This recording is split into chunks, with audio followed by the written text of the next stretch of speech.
যে মানুষ তার স্ত্রী কিংবা স্বামী থাকার পরেও তোমার সাথে জড়িয়েছে, তুমি কি ভাবছ সে তোমাকে ভালোবাসে? তোমার জন্য সব ছেড়ে দেবে? ডিভোর্স দিয়ে কিংবা বিপরীত জনের সাথে প্রতারণা করে তোমাকে সুখের সাগরে ভাসাবে? নাকি ভাবছ আগের জন তাকে সুখী করতে পারেনি কিংবা অপছন্দের বলে তোমার কাছে এসেছে? তাহলে শোনো এবং মনে রেখো, এ ধরনের মানুষ কাউকে ভালোবাসতেই পারে না। আই রিপিট, কাউকে ভালোবাসতেই পারে না।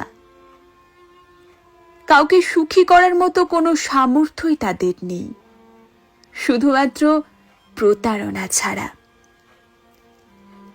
যে নারী কিংবা পুরুষ তার সংসার নষ্ট করতে পারে, এক পৃথিবী সমান স্বপ্ন দেখিয়ে যার সাথে দাম্পত্য জীবন শুরু করে, তাকে ঠকাতে পারে, যার সাথে দিনের পর দিন ঘনিষ্ঠ হওয়ার পরেও তার প্রতি ভালোবাসা অনুভব করতে পারে না কিংবা তার হয়ে থেকে যেতে পারে না, সে মানুষ তোমাকেও ভালোবাসে না। হ্যাঁ, এটা সত্যি, সে মানুষ তোমাকেও ভালোবাসে না। তুমিও তার কাছে টাইম পাস।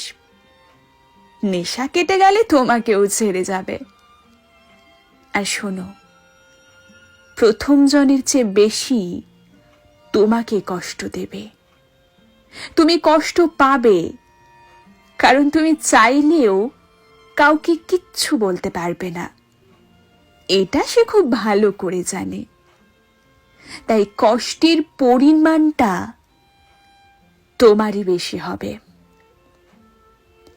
এক সময়ের ভালোবাসা তোমার নিজের কাছে নিজেই পাপ বলে মনে হবে, আর এটার প্রায়শ্চিত্ত ছাড়া মুক্তি নেই তোমার।